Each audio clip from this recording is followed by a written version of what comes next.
Welcome to the Whiskey Vault. It's Boxing Day, which is the day after Christmas, traditionally the day when servants in England got to celebrate their own Christmas after everybody else did. And now just sort of a relaxing hangout day, traditionally in the UK.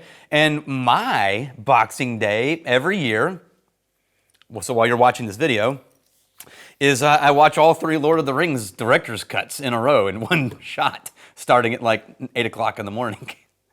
And then friends and family come and go and hang out throughout the day and watch and don't. It's running in the background because I'm a nerd.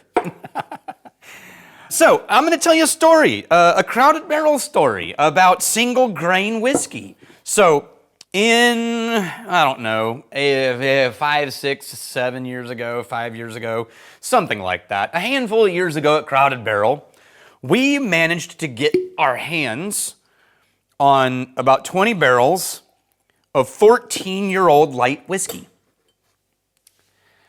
And we went through and did a sample analysis, or QC, quality control, on every single barrel. It was Emma and I did. And what I wrote down was there were about 8 barrels that were great, solid. There were about 3 or 4 barrels that were outright like, nah, and one of them was like, oh God, that's not great. And then there were about 8 to 10 that were like, they're fine, but they're boring. Now, if you don't remember what light whiskey is, it's grain whiskey. So if you remember my video on grain whiskey, what is single grain whiskey in Scotland, that's what America calls light whiskey. So if you've ever had light whiskey, it's column distilled above 160 proof, but below vodka, right? So in that little window between above whiskey but below vodka, and then aged in used or uncharred oak barrels, right? These were mostly corn. I think they were 99 corn, 1% barley, if I'm not mistaken. And they were 14 years old, and what it ended up tasting like was just really slightly wooden, super vanilla cream soda. But they were good. And so we let them sit for a while, trying to figure out what we're going to do with them. And then they turned 15. And I went and tried them again. And I was like, whoa, these 8 are getting a little oaky. And around the same time, I thought, you know what we could do? We could create a Scottish-style blend. Because Johnny Walker, Chivas, Dewar's, these guys, what they're doing is they're starting with grain whiskey. And then they're adding malt whiskey as a flavor rounding component. I was like, we could do that because we technically have a bunch of single grain whiskey or light whiskey in America. And so we dumped the 8 barrels that were pretty much all tasted the same, but were good, into a tank that I literally purchased just for this, because I knew we would use it later, but we dumped it in, it filled it about halfway. We had, 5, 6 barrels worth at that point, because we had done an alliance release with one of them because it was really good. Anyway. And it was a lot of whiskey. It was 250-something gallons or something like that. And I thought, great, time to blend. And so I started working on what would become the first 2 Magnificent Beast blends. And as I was blending, which I've told that story, what I discovered was every single time that I added as much grain whiskey as I thought would be in there, or light whiskey as I thought should be in there, it ruined the blend and just dominated and took over everything. And so the first 2 blends ended up having 20% roughly or less of the light whiskey. And so we finished our secondary blend, and I was like, man, at this rate, this tank is gonna not be empty for years. And we need the space. We need a plan. And that's when I came up with a different plan. So first, let's drink it. This is one of the releases that, so what happened is we took all of that and we moved it into Chardonnay and Armagnac barrels. And then this is that light whiskey finished in Armagnac barrel, because that was my favorite one, was the Armagnac. Because I like Armagnac, and Armagnac is distilled in a similar process, and just with grapes instead, and it was really complementary to all of the flavors. So in the nose, you really get the Armagnac. It smells more like brandy than it does like whiskey. Now, you're not going to be able to get your hands on this. I know it should have been in a hidden drams, but we're going to talk about what you can do in a little bit.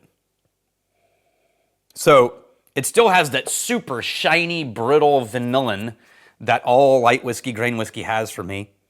But around it is this dark cherry chocolate and a really like fig, raisin, dark fruit kind of direction that's almost sherry, but it's too brittle for that. Definitely hard candy. And then behind all of it, there's this really nice oaky, tanniny kind of thing.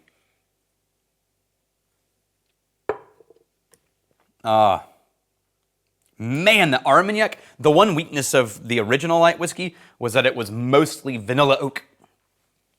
What the Armagnac did was just flood the mid-palate with all of these juicy fruit, raisin, and plum kinds of notes. Oh, it's really good for a light whiskey, for a grain whiskey. Very happy with it. And 15 years old, man, that's cool.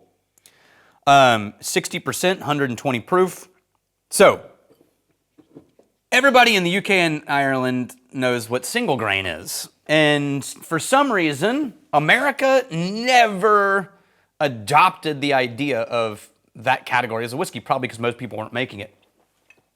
And so we didn't have a category. We didn't sort of also do single grain, but we also didn't do single malt. We did all of our own categories for whiskey because we needed to be unique. Until 1968, when the distillers were asking, hey, we want to be able to, this is so recent, guys, we want to be able to distill a lighter spirit that's not vodka, but it's higher than what legally is allowed for whiskey. And so TTB created a new category called, they should have called it grain whiskey, called light whiskey. And if you read the requirements for light whiskey, they are identical to the definition of grain whiskey in Ireland and Scotland. I mean, not exactly word for word, but same intent, same meaning. And so we created a whole new category that already existed in the world for like 150 years. Damn it.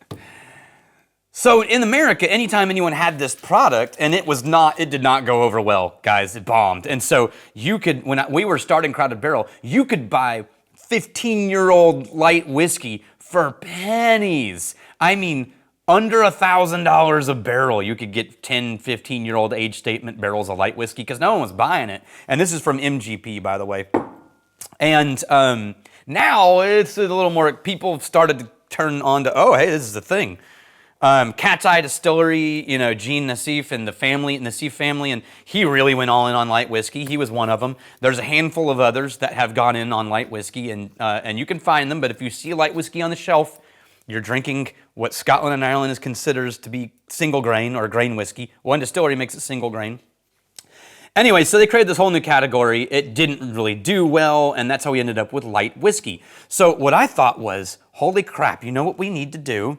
We need to release a single grain whiskey. We could be the first in America, in the US, to release a single grain whiskey. One distillery, MGP, grain whiskey style. Now, you can't create a new category federally, but what you can do on a label is, if you see right here, where it says single grain, and then on the next line, whiskey, right? TTB considers single grain to be a fanciful title, not a product description, just a random fun title that we just made up willy-nilly.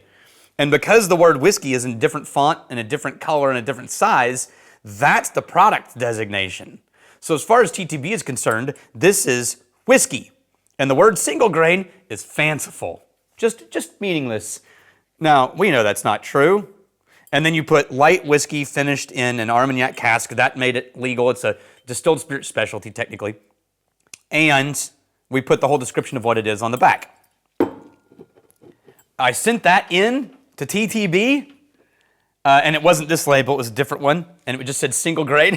and it got approved. And we were like, all right, done. We can release single grain. No one's ever done that. There was one label that we found from Frey Ranch, great distillery, and they had done a single grain label, but they were literally talking about a single grain of farmed grain distillate that they had done. It wasn't light whiskey. And I just thought that was the coolest thing. So that's how we, Crowded Barrel, as far as we know, released the first labeled single grain whiskey in North America, or in the US. Now, I would love to be proven wrong, because I think if whoever has done this before thinks like me, and I'd like to meet them and have a drink. But as far as we know, Crowded Barrel was the first to ever do that. Now, it released after I stepped out of Crowded Barrel. They added McGimmick to the label, and partly because I think they thought it was funny, but also because I think the point was there's no such thing as single grain whiskey in the US. There's only light whiskey, and we sort of gamified the system to even create the label in the first place. I think there's still bottles of this. I don't know, but it's really interesting. And the Chardonnay one is really sweet. The Armagnac one, it tastes practically like a weird brandy. And that's really fun. I hope that story was interesting to you. Happy Boxing Day. I'm really glad you're here.